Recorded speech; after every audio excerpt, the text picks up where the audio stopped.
اعوذ باللہ من الشیطان الرجیم بسم اللہ الرحمن الرحیم سورۃ الکہف بسم اللہ الرحمن الرحیم الحمد للہ الذی انزل علی عبدہ الکتاب ولم یجعل لہ عوجا۔ یہ پوائنٹ میں نوٹ کرا چکا ہوں کہ آخری آیت کیا تھی؟ قل الحمد للہ، کہو قل حمد اللہ کے لیے ہے۔ یہ آخری آیت تھی سورہ بنی اسرائیل کی، اور سورہ کہف کی آیت شروع ہو رہی ہے الحمد للہ الذی، گویا کہ اس حکم کی تعمیل جو ہے اس سے آغاز ہو رہا ہے اس سورہ مبارکہ کا۔ اس کو میں نے کہا تھا یہ انٹر لاکڈ ہیں دونوں صورتیں جو ہیں۔ جیسے آتا ہے تورات میں کہ حضرت یعقوب اپنے بھائی عیسو کی ایڑیاں پکڑے ہوئے تولد ہوئے، یہ جڑواں پیدا ہوئے تو دو بھائی عیسو اور یعقوب۔ عیسو بڑے تھے، یعنی بڑے اسمانی میں جو بھی ہوتے ہیں جڑواں، ان میں جو پہلے جس کی ولادت ہو جائے وہ بڑا ہوتا ہے، چاہے 2 منٹ کا فرق ہو 5 منٹ کا فرق ہو۔ تو اس کی ولادت کے بعد پھر حضرت یعقوب، تو عقب کہتے پیچھے کو، پیچھے آنے والا یعقوب اس لیے ان کا نام پڑ گیا ہے کہ یہ پچھلا ہے۔ جو پہلا تھا وہ عیسو تھا، عیسو کے بارے میں کچھ معلوم نہیں، ان کی اولاد وغیرہ کدھر گئی، بہرحال وہ ایک علیحدہ بحث ہے۔ تو اسی طریقے سے یہ سورہ کہف جو ہے گویا کہ سورہ بنی اسرائیل کی ایڑیاں پکڑے ہوئے قرآن مجید میں وارد ہو رہی ہے۔ اس میں آپ دیکھیے الحمدللہ الذی انزل علی عبدہ، وہی اللہ تعالیٰ نے اللہ کے اپنے رسول کی جو نسبت ہے اس کو عبد کے نمایاں کیا ہے۔ کتاب نازل کی ولم یجعل لہ عوجا، اور اس میں کوئی کجی نہیں رکھی، قیما، سیدھی، ٹھیک ٹھیک، روشن، مبین، لینذر بأسا شدیدا۔ اب یہ ہے لفظ جو بہت زیادہ غور کرنے کے قابل ہے۔ اس کتاب کے حضور پر نزول کے مقاصد میں سے ایک یہ بھی ہے خبردار کر دیں ایک بہت بڑی آفت سے۔ ویسے باسن جب واحد آتا ہے تو عام طور پر اس کے معنی جنگ ہوتے ہیں، جب جمع میں آتا ہے تو سختی، مصیبت، بھوک، فاقہ، یہ سارے بأسا۔ آیت البر میں بھی ہم نے پڑھا والصابرین فی البأساء والضراء وحین البأس۔ بأسا جب جمع میں آیا ہے تو فقر و فاقہ، تکلیف، مصیبت، اور حین الباس جنگ کے وقت۔ تو ان دونوں کو ذہن میں رکھیے، بہت بڑی آفت، بہت بڑی آفت، بہت بڑی آفت۔ ایک تو ہے دجالی فتنے کی، دجال المسیح الدجال جو آنے والا ہے، جس کے بارے میں حدیث میں آتا ہے کہ کوئی نبی اور رسول ایسا نہیں گزرا جس نے اپنی قوم کو دجال کے فتنے سے آگاہ نہ کیا، اور پوری انسانی تاریخ میں دجال کے فتنے سے بڑا کوئی فتنہ نہیں ہوگا، اور وہ ہر بندہ مومن کے امتحان کے لیے کڑا ترین جو ہے مرحلہ آ جائے گا، سخت ترین امتحان اس کا لیا جائے گا۔ تو یہ جو سختی ہے اس کی خبر دیتے ہوئے یہ سورہ مبارکہ نازل ہو رہی ہے۔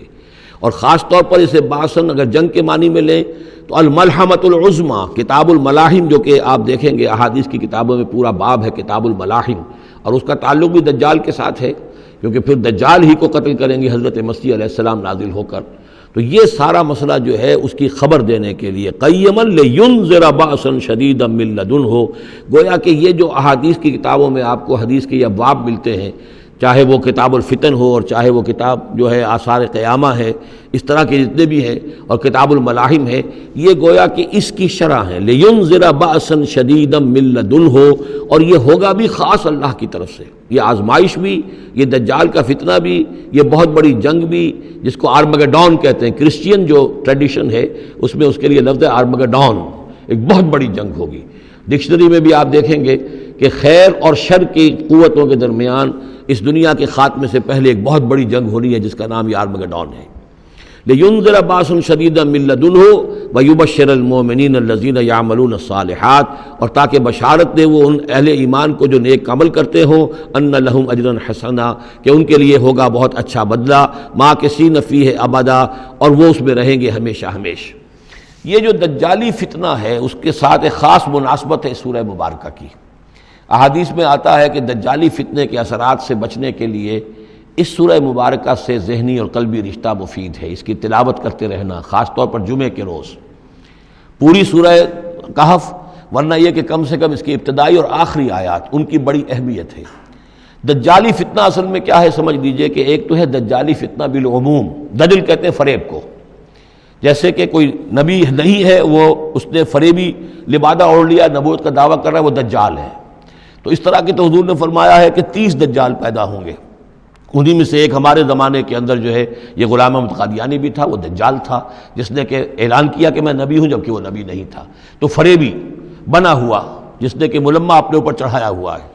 اسی طریقے سے دجالی فتنہ یہ جو ہے اس پوری دنیا میں اس وقت جو فتنہ ہے وہ یہ ہے کہ مادہ پرستی کا اتنا غلبہ ہو چکا ہے ذہنوں کے اوپر، افکار کے اوپر، لوگوں کے نظریات کے اوپر، لوگوں کے اخلاق کے اوپر، لوگوں کے اقدار جو ہیں، ویلیوز جو ہیں اس کے اوپر، کہ وہ آخرت کو بالکل بھول گئے، اللہ کو بھول گئے، اسباب کے اندر گم ہے، مسبب الاسباب سے ذہول ہو گیا، دنیا ہی دنیا ہے، آخرت کو بھولے ہوئے ہیں، مادہ ہی مادہ ہے، روح سے کوئی سروکار ہی نہیں۔ یہ ہے بالعموم جس کا نام دجالی فتنہ ہے، کہ حقیقت کے اوپر پردہ پڑا ہوا ہے، آخرت پر دنیا کا پردہ پڑا ہوا ہے۔ یہ دنیا جو ہے در حقیقت کیا ہے؟ وَمَا الْحَيَاةُ الدُّنْيَا إِلَّا مَتَاعُ الْغُرُورِ، یہ دھوکے کا سامان ہے۔ اصل زندگی کو اس نے ڈھانپا ہوا ہے، ہم نے یہ سمجھ لیا کہ زندگی یہی ہے، اسی کے لیے بھاگ دوڑ، محنت، صبح و شام، اسی کے مستقبل کی فکر ہے، لیکن اصل جو زندگی اس کی کوئی فکر ہی نہیں ہے۔ باقی ایک دجال جو ہے جو آئے گا، وہ معاملہ احادیث کے اندر بھی بڑی طوالت کے ساتھ ہے، اور اس میں کافی پیچیدگیاں بھی ہیں، بعض چیزیں جو ہیں ایک دوسرے سے کچھ مختلف بھی ہیں،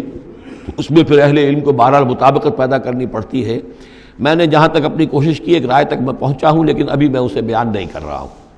بہرحال دجالی فتنے کی خبریں موجود ہیں بہت شدت کے ساتھ، اور اس صورت کا پڑھنا جو ہے اس میں بہت مفید ہے۔ اس صورت کے مضامین کا دجالی فتنہ بالعموم سے کیا تعلق ہے وہ تو اس ہم دورہ ترجمہ دوران کے اس کے دوران بھی آپ کو معلوم ہو جائے گا، لیکن اس کے جو خاص بڑے مباحث ہیں، خاص طور پر یہ کہ ایک ہمارے بہت بڑے عالم گزرے ہندوستان میں اس صدی کے آغاز میں، مولانا مناظر حسن گیلانی، انہوں نے اس میں باقاعدہ کتاب لکھی ہے، آپ کو مل جائے گی بازار میں بھی، اصحاب کہف کے جو کا معاملہ سورہ کہف کے مباحث ہیں ان کے۔ میں نے اس کو اپنی ایک تقریر کے اندر کسی خطاب جمعہ میں سورہ کہف کے مضامین کا خلاصہ بیان کیا تھا، جس کا عنوان ہے دنیا کی حقیقت۔ ظاہر بات ہے تفاصیل زیادہ جو ہیں وہ میرے لیے ممکن نہیں ہے کہ اس دورہ ترجمہ کے دوران بیان کر سکوں۔ وَيُنذِرَ الَّذِينَ قَالُوا اتَّخَذَ اللَّهُ وَلَدًا، اور خبردار کر دے ان لوگوں کو جنہوں نے کہا کہ اللہ نے بیٹا بنایا۔ یہ ساری دجالیت جو ہے اس کی جڑ کیا ہے؟ مسیحیت، جو موجودہ مسیحیت ہے، جو حقیقت میں مسیحیت نہیں ہے، پولزم ہے، جس کی بنیاد تثلیث پر ہے کہ اللہ کا بیٹا بنا دیا حضرت مسیح علیہ السلام کو، اور انہیں کفارہ بنا دیا، تمام جو بھی مان لے ان کو ان کے گناہوں کا، پیش کی معافی ہے ان کے گناہوں کی جو حضرت مسیح پر ایمان لے آئے۔ اور نمبر 3 شریعت ساقط کر دی، اور نمبر 4 سارا اختیار جو ہے وہ پوپ کے ہاتھ میں دے دیا گیا کہ تم جو چاہو جس چیز کو چاہو حلال کرو، جس چیز کو چاہو حرام کر دو۔ ان چیزوں نے مل کر نفس مذہب کو اس قدر قابل نفرت شے بنا دیا کہ یورپ کے عوام کے اندر مذہب کے خلاف شدید نفرت پیدا ہو گئی۔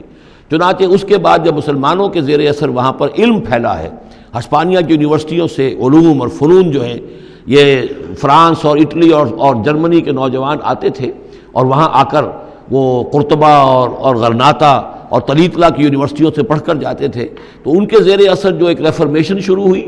اصلاح مذہب، اور ایک رینائسنس، تحریک احیاء العلوم،